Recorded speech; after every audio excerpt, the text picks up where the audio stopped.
നമസ്കാരം. മലയാളി വാർത്ത ഇൻസൈഡിലേക്ക് സ്വാഗതം. തന്ത്രി കണ്ഠര് രാജീവര് അറസ്റ്റിലായ ആ നിമിഷം മുതൽ കേരളം ചോദിക്കുന്നൊരു ചോദ്യമാണ്, തന്ത്രിയെ നിങ്ങൾ അറസ്റ്റ് ചെയ്തു, എന്നിട്ടും എന്തുകൊണ്ടാണ് പഴയ ദേവസ്വം മന്ത്രിയെയും ശങ്കർദാസിനെയും ഒന്നും അറസ്റ്റ് ചെയ്യാത്തത്? ആദ്യം അറസ്റ്റിലായി, പിന്നെ റിമാൻഡിലും. തന്ത്രിക്ക് മാരക അസുഖം എന്ന് പ്രചരിപ്പിച്ചത് കേരള പോലീസ് തന്നെ.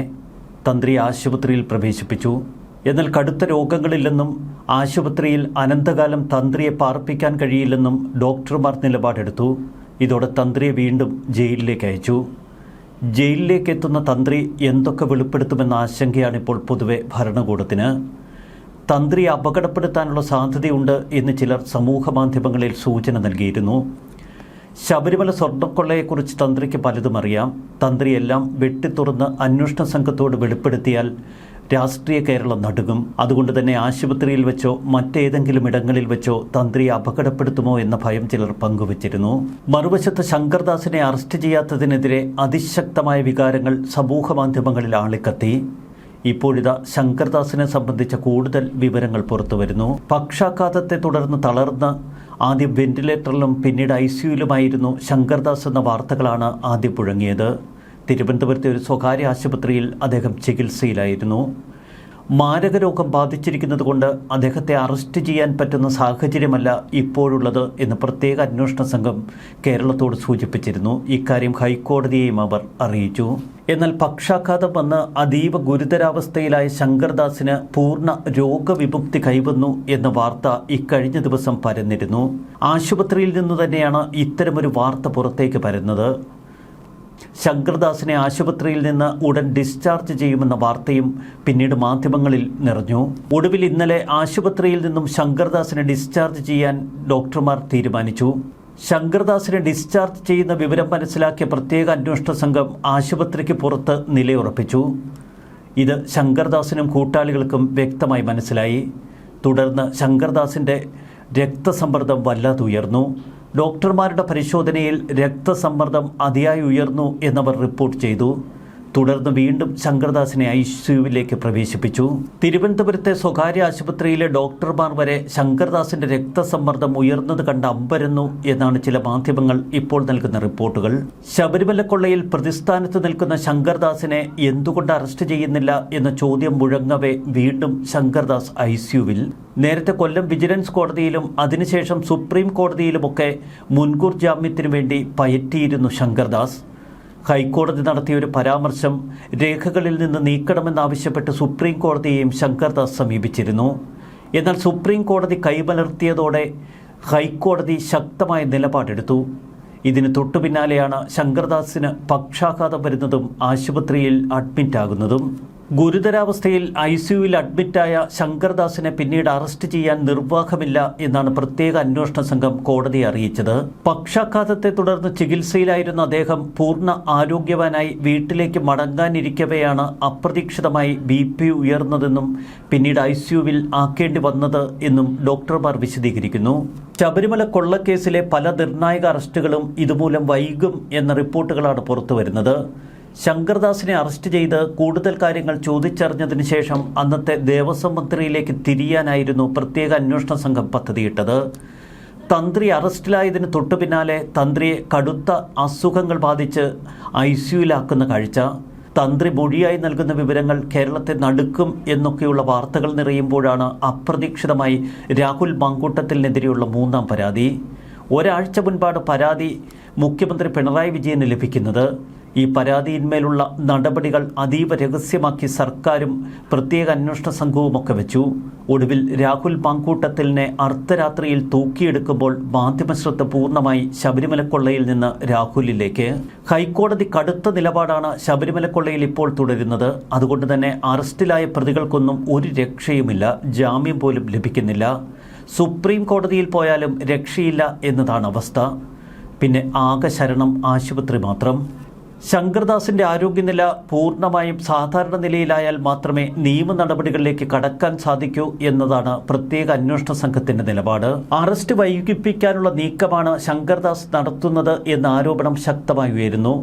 കേരളത്തിന് പുറത്തുള്ള മെഡിക്കൽ സംഘത്തെ കൊണ്ട് ശങ്കർദാസിന്റെ ആരോഗ്യനില പരിശോധിപ്പിക്കണമെന്ന ആവശ്യം ഇപ്പോൾ ശക്തമാകുന്നു. എന്നാൽ കേരളത്തിലെ പോലീസ് സംഘത്തെ സംബന്ധിച്ച് ഡോക്ടർമാരുടെ സംഘം നൽകുന്ന റിപ്പോർട്ടുകളുടെ അടിസ്ഥാനത്തിൽ മാത്രമേ നടപടികൾ കൈക്കൊള്ളാൻ കഴിയൂ. ശബരിമല സ്വർണ്ണക്കൊള്ളയ്ക്കപ്പുറം പല ഞെട്ടിക്കുന്ന വിവരങ്ങളും ഇപ്പോൾ പുറത്തു വരുന്നു. ഭക്തർ സമർപ്പിച്ച സ്വർണ്ണ ഉരുപ്പടികളും സ്വർണ്ണാഭരണങ്ങളിലുമൊക്കെ കുറവുള്ളതായി പ്രത്യേക അന്വേഷണ സംഘം ഇപ്പോൾ സംശയിക്കുന്നു. പത്മകുമാറിന്റെ കാലത്ത് ചട്ടങ്ങൾ ലംഘിച്ച് പലർക്കായി കരാറുകൾ കൊടുത്തിരുന്നു. ഈ കരാറുകൾക്ക് പിന്നിൽ ദേവസ്വം ബോർഡ് അംഗങ്ങൾക്കും ബന്ധമുണ്ട് എന്ന ആരോപണവും ഇപ്പോൾ ശക്തമാകുന്നു. സ്വർണ്ണക്കൊള്ളയ്ക്കപ്പുറം ഞെട്ടിക്കുന്ന പല സംഭവങ്ങളും ഇപ്പോൾ പുറത്തേക്ക് വരികയാണ്. ദേവസ്വം ബോർഡിന്റെ ഫണ്ട് വകമാറ്റി ചെലവഴിച്ചു എന്ന പരാതിയും ഇപ്പോൾ കളത്തിലെത്തി. പ്രത്യേക അന്വേഷണ സംഘം ശബരിമലയിൽ നടന്ന സ്വർണ്ണക്കൊള്ളയെക്കുറിച്ചുള്ള അന്വേഷണമാണ് ഇപ്പോൾ നടത്തുന്നത്. എന്നാൽ ദേവസ്വം വിജിലൻസ് മറ്റു ചില അന്വേഷണ ഘട്ടങ്ങളിലേക്ക് കടക്കുന്നു. ശബരിമലയിൽ ഭക്തരുടെ കാണിക്കയായും മറ്റും ലഭിക്കുന്ന പണത്തിലും സ്വർണത്തിലും വലിയ ക്രമക്കേട് കണ്ടെത്തുന്നു എന്നതാണ് ഏറ്റവും ഒടുവിൽ ശബരിമലയിൽ നിന്നുള്ള വിവരം.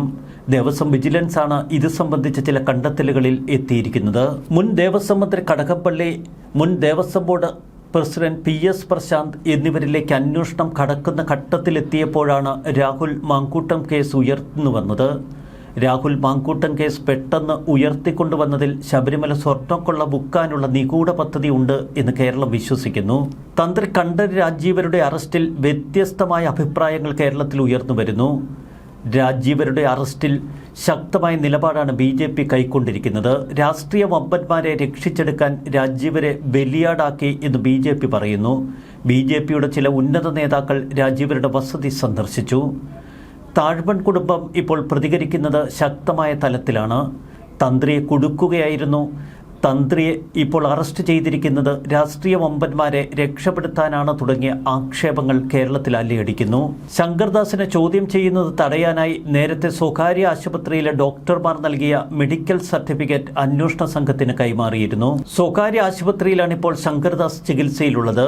മെഡിക്കൽ കോളേജ് ഡോക്ടർമാരെ ഉൾപ്പെടുത്തി ഒരു മെഡിക്കൽ ബോർഡ് രൂപീകരിക്കാൻ പ്രത്യേക അന്വേഷണ സംഘം ഹൈക്കോടതിയിൽ അപേക്ഷ നൽകുമെന്നാണ് ഏറ്റവും ഒടുവിൽ നമ്മൾ മനസ്സിലാക്കുന്നത്. 2019 മാർച്ചിൽ നടന്ന ബോർഡ് യോഗത്തിന്റെ മിനിറ്റ്സിൽ വരുത്തിയ ഒരു തിരുത്തൽ. ഈ തിരുത്തൽ പത്മകുമാർ സ്വന്തം കൈപ്പടയിൽ എഴുതി എന്നാണ് നേരത്തെ ശങ്കർദാസും വിജയകുമാറും ഒക്കെ മൊഴി കൊടുത്തിരുന്നത്. എന്നാൽ പത്മകുമാർ പറയുന്നത് തൻ്റെ കൈപ്പടയിൽ എഴുതിയതിന് ശേഷമാണ് വിജയകുമാറും ശങ്കർദാസും മിനിറ്റ്സിൽ ഒപ്പുവെച്ചതെന്ന്. അജണ്ടയുൾപ്പെടെ എല്ലാ രേഖകളും പുറത്തു വന്ന സ്ഥിതിക്ക് വിജയകുമാറിനും ശങ്കർദാസിനും ഈ സ്വർണ്ണക്കൊള്ളയിൽ പത്മകുമാറിൻ്റെതിന് സമാനമായ ഉത്തരവാദിത്തമുണ്ട് എന്ന കണ്ടെത്തലിലാണ് പ്രത്യേക അന്വേഷണ സംഘം. കഴിഞ്ഞ ആഴ്ച മന്ത്രി കടകംപള്ളി സുരേന്ദ്രനെ രഹസ്യമായി അന്വേഷണ സംഘം ചോദ്യം ചെയ്തിരുന്നു. ദേവസ്വം ബോർഡ് അംഗങ്ങൾ കൂട്ടായി എടുത്ത തീരുമാനമാണ്. മന്ത്രി എന്ന നിലയ്ക്ക് താൻ യാതൊരു വിധത്തിലും ഇടപെട്ടില്ല എന്നാണ് കടകംപള്ളി മൊഴി നൽകിയിരിക്കുന്നത്. എന്നാൽ കടകംപള്ളിയെ കുടുക്കുന്ന ചില മൊഴികൾ ഇപ്പോൾ തന്ത്രി ഉൾപ്പെടെ അന്വേഷണ സംഘത്തിന് നൽകിയിരിക്കുന്നു. ശബരിമല ക്ഷേത്രത്തിന്റെ താന്ത്രിക അധികാരങ്ങൾ കൈയാളുന്നത് തന്ത്രിമാരാണ്. ക്ഷേത്രത്തിലെ പരമോന്നത ആചാര അധികാരി എന്നറിയപ്പെടുന്നത് ഇതേ തന്ത്രിമാർ. പൂജാ നിർവഹണത്തിൽ അവർക്ക് പ്രധാന പങ്കുണ്ട്. പടിപൂജ, ഉദയാസ്തമന പൂജ, കലശപൂജ, മറ്റ് മഹാപൂജകൾ തുടങ്ങിയവയൊക്കെ നടക്കുമ്പോൾ തന്ത്രി ഉണ്ടാകണം. നട തുറക്കുമ്പോഴും അടയ്ക്കുമ്പോഴും സന്നിഹിതനായിരിക്കണം. പൂജാക്രമങ്ങളിൽ മാറ്റം വരുത്താനാകുമോ എന്ന തീരുമാനവും തന്ത്രിക്ക് കൈക്കൊള്ളാം. മൂലവിഗ്രഹ സംബന്ധമായ എല്ലാ കാര്യങ്ങളിലും അന്തിമ അധികാരം തന്ത്രിയുടെ വാക്കാണ്. ആചാരലംഘനം സംഭവിച്ചാൽ പരിഹാരമാർഗം നിർദ്ദേശിക്കാനും തന്ത്രിക്ക് ഉത്തരവാദിത്തമുണ്ട്. ദോഷപരിഹാര ക്രിയകൾ, ശാന്തി പുനഃപ്രതിഷ്ഠ, ക്ഷേത്ര ശ്രീകോവിൽ അറ്റകുറ്റപ്പണികൾ തുടങ്ങിയവ തന്ത്രിയാണ് നിർദ്ദേശിക്കുന്നത്. തന്ത്രിയുടെ അധികാര പരിധിയിലുള്ള ഈ കാര്യങ്ങളിൽ തന്ത്രിയുടെ നിർദ്ദേശം പാലിക്കുക മാത്രമാണ് ദേവസ്വം ബോർഡ് ചെയ്തത് എന്ന വിചിത്ര ന്യായീകരണം പത്മകുമാർ ഉയർത്തുന്നു. താന്ത്രിക വിധി പ്രകാരമുള്ള കാര്യങ്ങൾ മാത്രമേ ശബരിമലയിൽ നടന്നിട്ടുള്ളൂ എന്നാണ് നേരത്തെ തന്ത്രി കണ്ഠരര് രാജീവര് മാധ്യമങ്ങളോട് പ്രതികരിച്ചത്. അനുജ്ഞ കൊടുക്കുക എന്ന ഉത്തരവാദിത്വം മാത്രമേ തന്ത്രിക്കുള്ളൂ. സ്ഥാവര ജംഗമ വസ്തുക്കളൊക്കെ ദേവസ്വം ബോർഡിന്റെ കസ്റ്റഡിയിലാണ്. അതുമായി തന്ത്രിമാർക്ക് യാതൊരു ബന്ധവുമില്ല. ഉണ്ണികൃഷ്ണൻ പോറ്റിയ ശബരിമലയിൽ ജോലി ചെയ്തയാൾ എന്ന നിലയിൽ മാത്രമാണ് തനിക്കറിയാവുന്നത്. ശബരിമലയിലെ യുവതീ പ്രവേശനവുമായി ബന്ധപ്പെട്ട് ആചാരലംഘനം നടന്നതായി സ്ഥിരീകരിച്ചതോടെ 2018 തന്ത്രി കണ്ഠരര് രാജീവരുടെ കാർമ്മികത്വത്തിൽ ഒരു ശുദ്ധികലശം നടത്തിയിരുന്നു. ഇതിനെതിരെ മുഖ്യമന്ത്രി കണ്ഠരര് രാജീവരെ രൂക്ഷമായി വിമർശിച്ചു. 2019 ജനുവരിയിലായിരുന്നു ശുദ്ധികലശം. സുപ്രീം കോടതി വിധി അംഗീകരിക്കില്ലെങ്കിൽ തന്ത്രിസ്ഥാനം ഒഴിയണമെന്ന് അന്ന് മുഖ്യമന്ത്രി പറഞ്ഞിരുന്നു. ക്ഷേത്രം പൊതു ഇടമാണെന്നും തന്ത്രി ദേവസ്വം ബോർഡിന്റെ ജീവനക്കാരനാണെന്നും അന്ന് മുഖ്യമന്ത്രിയുടെ അഭിപ്രായം. അന്ന് പത്തനംതിട്ടയിൽ നടന്ന CPM വിശദീകരണ യോഗത്തിൽ മുഖ്യമന്ത്രി ഒരു കാച്ചു കാച്ചി. മുണ്ടിന്റെ കോന്തലയിൽ കെട്ടിയിടുന്ന താക്കോൽ വലിയ അധികാര സ്ഥാനമാണെന്ന് തന്ത്രിമാർ ധരിക്കരുത്. അന്ന് യുവതീ പ്രവേശന നിലപാടിനോടൊപ്പം നിന്നവരാണ് KP ശങ്കർദാസും Devaswom കമ്മീഷണറായിരുന്ന N വാസുവും. N Vasu ഇപ്പോൾ അഴിയെണ്ണുന്നു. എന്നാൽ ശങ്കർദാസിനെ അറസ്റ്റ് ചെയ്യാൻ കഴിയാതെ പ്രത്യേക അന്വേഷണ സംഘം ആശുപത്രിക്ക് പുറത്തു നിൽക്കുന്നു. സ്വർണ്ണക്കൊള്ളയിൽ തന്ത്രി കണ്ഠരര് രാജീവരക്കെതിരെ അതിശക്തമായ തെളിവുകളുണ്ട് എന്നാണ് SITയുടെ റിപ്പോർട്ടിലുള്ളത്. ദ്വാരപാലക ശില്പങ്ങളിൽ അരിജ്ഞാകലശം നടത്തി സ്വർണ്ണപ്പാളികൾ ആദ്യം ഇളക്കിയത് തന്ത്രിയാണ്.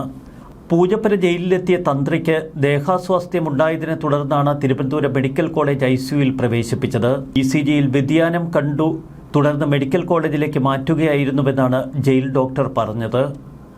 കാർഡിയോളജി മെഡിസിൻ വിഭാഗം ഡോക്ടർമാരുടെ നിരീക്ഷണത്തിൽ പിന്നീട് ഒരു ദിവസം തുടർന്നു.